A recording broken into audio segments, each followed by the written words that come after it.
Am I the a-hole for refusing to bake a cake for my sister and brother-in-law?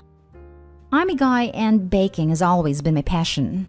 It's something me and my mom used to do a lot growing up before she passed. My sister wasn't as into it as I was, and she liked it even less after mom passed away, but I continued learning. I'm not a professional, but I work part-time at a pastry shop while I finish college. It's something I'm teased about by my family sometimes, but I ignore them. My sister started dating her husband a few years back, and he joined the teasing too. I don't like him in general because he's kind of a prick and likes to make fun of me even more than my family. They are married now and have my niece who's 5.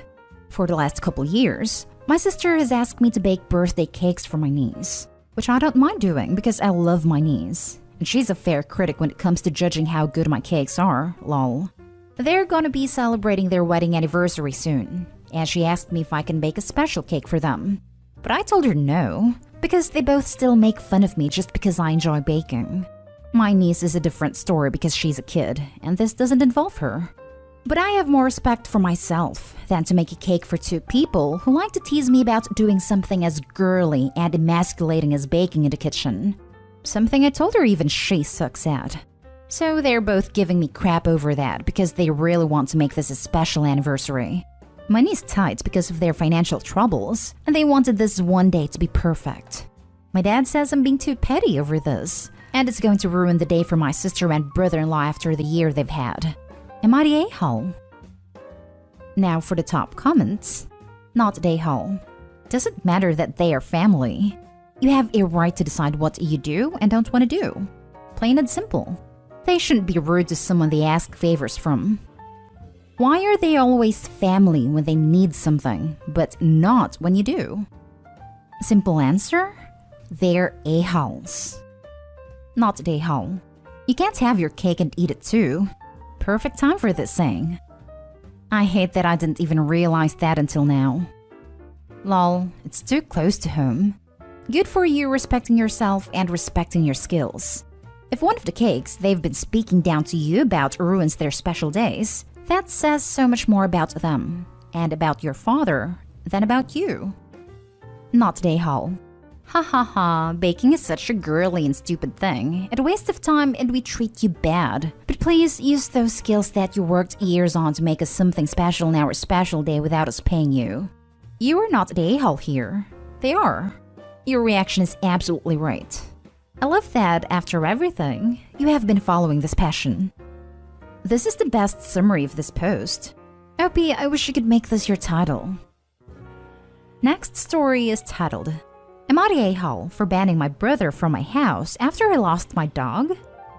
My brother was staying in the back house of my place because he was having a fight with his girlfriend and isn't staying in their apartment. My dog is outside during most of the day, and I told him a million times to close the damn gates when it comes to the house. Last Thursday, my brother went to his friend's house and got home at like 6 a.m. I was already gone for work and left my dog out in the yard.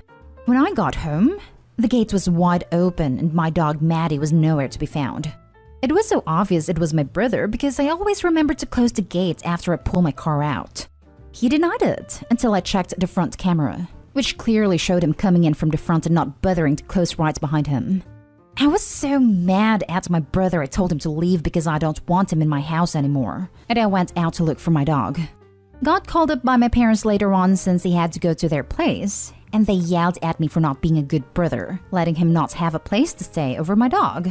They already know he messed up by ignoring the one thing I kept telling him to, but that's no excuse to ban him from my house. I don't know. I'm just mad he didn't listen to me and now my dog is gone. So far can't find him at any of the shelters. I'm losing hope and it makes me even more mad at my brother that I don't want to see him right now. But they keep saying that's too extreme and shouldn't hold it against him when he's needing some support right now. Am I the a-hole? Not the a-hole. You have every right to say who is and isn't allowed to stay at your house. Should have apologized and tried to help you find your dog as well. Brother or not, if they caused the loss of my dog, is dead to me. Yep, there's no remorse or regret, no mention of an apology, and the brother hasn't even helped look for the dog. Not only did the brother mess up, he isn't doing a thing to help find a dog. Just went running to mommy and daddy because big bro was being mean. You are definitely not an a-hole. Your brother, on the other hand, is a massive a-hole. All you requested from him was to close a gate when he enters your property, which is reasonable. He couldn't do so, and you lost a family member as a result. If your parents want to berate you so badly, they should just let him stay with them. Maybe he will leave a door open and a burglar would get inside. If I were OP, every instance in the future I would leave everything wide open at the parents' house and see how quickly the parents' stance changes. Not a a-hole. It's like that meme, you had one job. Ed messed up. Ed is not homeless, staying at your parents' home. In my opinion, let him stay there and mess things up over there. As for your parents supporting him emotionally, they should do that for you too. That they aren't is inconsiderate of them towards you. Going with not a a-hole. If it was literally the only thing you ask, you should have kept track of it. Sounds like you told him enough. Honestly, the lying about it would upset me more. Just be honest. Help me find a dog and we can get around it. But the lying is just so bad. I have to trust someone I have in my home. If I don't, they don't stay. Mistakes happen. Lies, though, those are conscious decisions. Now for the next story. Am I the a-hole for not quitting my job so my nephew can go to a special needs school? I am a special needs teacher in the Netherlands. I teach students ages 12 and up. My nephew is highly intelligent, but he has autism. He cannot relate to other students, and even though he is really intelligent, he has the mental age of someone that is 7, even though his physical age is 12, so regular schools wouldn't be an option. A few years ago, I got a job as a special needs teacher specialized in autism. I love the school I work at. I have amazing coworkers, and I find the students to be very interesting in a positive way. This truly is my dream job, and unless something changes negatively, I could see myself working here until I retire. My sister-in-law and I don't get along. She hates the fact I can get along better with nephew than she can. To be honest, it is very hard to turn off the way I speak to people with autism, as it is what I do for 5 days a week. So I can't realistically turn it off when speaking to nephew. Due to this, he responds better to me than his mother. I have offered my sister-in-law some pointers on how to understand him better, but every time I did this, I got the same old excuse of, I'm his mother. I know better. You don't even have kids, so you don't know what you are talking about. In the Netherlands, there aren't many special needs high schools that focus primarily on HAVO and VWO. This is where I get the most enjoyment out of. In our immediate area, there is only one. The next closest one would be an hour commute every day. My nephew's getting to that age where he has to go to high school. He can do VWO, and this would also be realistic for him to pass. However, due to a rule in my school, teachers cannot have family members attending the school. He cannot go to my school. The next one over would be an hour commute for him by taxi. If he's lucky enough to get a taxi to himself, they are often shared. In the Netherlands, an hour commute by car is really uncommon. My sister-in-law came to me to ask if I could put in a good word for nephew, as there is more demand for special needs schools than there are special needs schools. I then told her I cannot do that and nephew couldn't go to my school, as that would mean I would have to quit because of the rule. My sister-in-law threw a fit, told me I don't want nephew to succeed, and that if she was in my shoes, she would have quit. I told her that this is my dream job, and no amount of begging would change my mind. But if she wanted to, I could probably put in a good word for nephew at the other school, as many special needs schools in the Netherlands have frequent contact. After this phone call, my sister-in-law called my wife, told her that I don't want nephew to succeed, and that she should consider a divorce. So, am I the a-hole here? I know family should help each other, but I never thought this would mean giving up something I truly love to do. Now for the top comments. Not a a-hole. You are willing to support with tips and guidance, and even reference to another school, but to ask you to quit is too far. There's a saying, you don't need to light yourself on fire to keep others warm. That applies here. Also, calling his wife telling her to divorce OP is juvenile.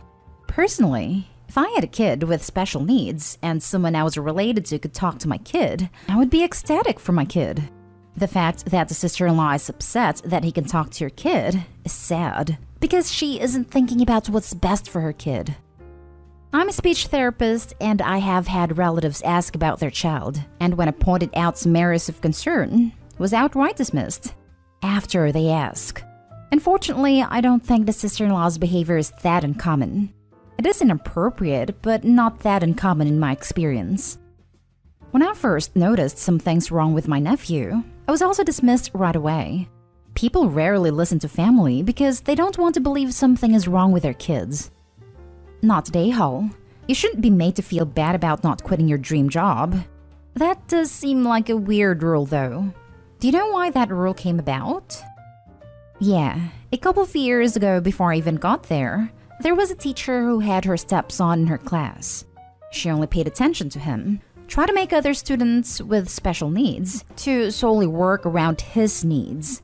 Other parents complained, and the kid was transferred to another school. The teacher quit a week later. It was a whole drama, I'm told. Sounds like what they should have done was move the stepson into another classroom and under a different teacher. The school is too small. A special needs school only has 11 students in a class, and more often than not, only has around 100 to 130 students. This means that he would still be taught by her. Last story. Am I the a-hole for calling out my sister's partner? Background. I, 24 male, have two stepsisters, 28 female/32 female, who I'm very close to. We were raised together, and although we don't share the same parentage, we have always seen each other as siblings, to the point where we all dislike the term step-sibling, as we think it devalues our relationships. My eldest sister, Faith, has a partner who is considerably older than her. I believe he is in his early 40s, not sure exactly. This is not uncommon in our family. And whilst I find it a bit strange, as long as she's happy, that's all I really care about. Now, my family is huge and very close. Christmas/Easter/other family events will regularly have a head count of 30 plus. These events are always very loud, very busy, and could easily seem quite intimidating if you're not used to that kind of environment. My partner has told me she felt very anxious about these events at first, but has since settled and loves the atmosphere. My sister's partner, we will call him Jake, has spent the past 4 years of their relationship actively avoiding these family events. He is the only child from a very small family who aren't particularly close, and he uses this as his reasoning for declining every single invitation extended to him. Nobody's particularly bothered by this, and nobody has gone out of their way to encourage him to join us. He declines, and we accept this without question. Recently, I was visiting Jake and Faith about an hour or so away. After a few drinks, Jake starts talking about how he feels that nobody in the family likes him, and it's sad that nobody makes an effort to come and see him and Faith. This is a common discussion he likes to bring up when we've been drinking for some reason, and not the first time I have had to have this conversation. I tried to avoid the subject, as in my opinion, he's had every invitation extended to him, so he's made it quite clear that he doesn't like to interact with us unless absolutely necessary. This goes on for about an hour or so before he says, "It's like your family don't even care about Faith, my sister." This is where I snapped. I'd essentially told him to grow the hell up. I said that if people wants to make an effort with him, he needs to grow some confidence and turn up to a few family events, and then people will start treating him as a member of the family. He said he can't go to these events because he has anxiety, to which I told him that's a poor excuse for being too lazy to make the effort. My sister has since told me that I was out of line, and that I shouldn't have said anything.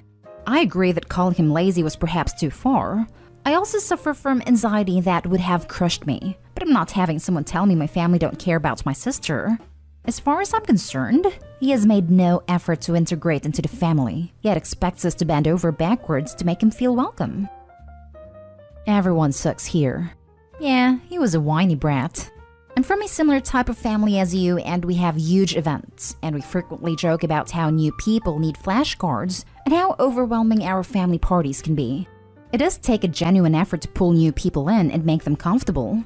The fact that no one in your family has tried to do that part is kind of a-holy. You took it way too far in your conversation with him though, and while it sounds like you've realized you were in the wrong, it doesn't sound like you've apologized. My family have tried to bring him in closer. Perhaps I should have explained further. It's not like we expect him to just turn up and be fine with everything straight away. Much like your family, we are also aware that it can be intimidating. Over the course of 4 years, he has been invited to every family event, but has been to none. What else can we do? If he says he doesn't want to come, we aren't about to turn up at his house and drag him along. Do you guys ever have smaller events? Had your sister invited a few of you over theirs to smaller events?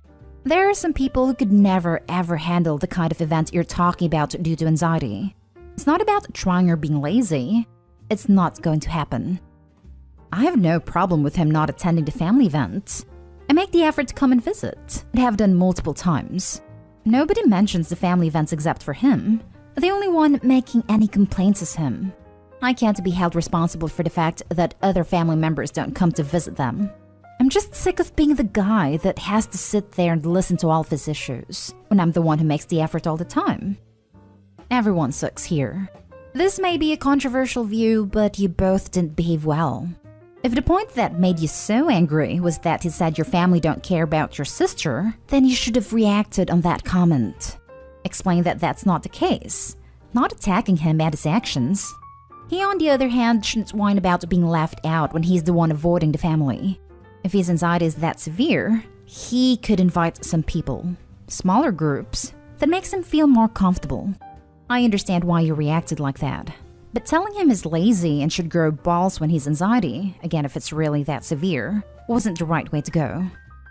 To clarify on the anxiety point, his issues with big groups seem to only crop up where my family is concerned.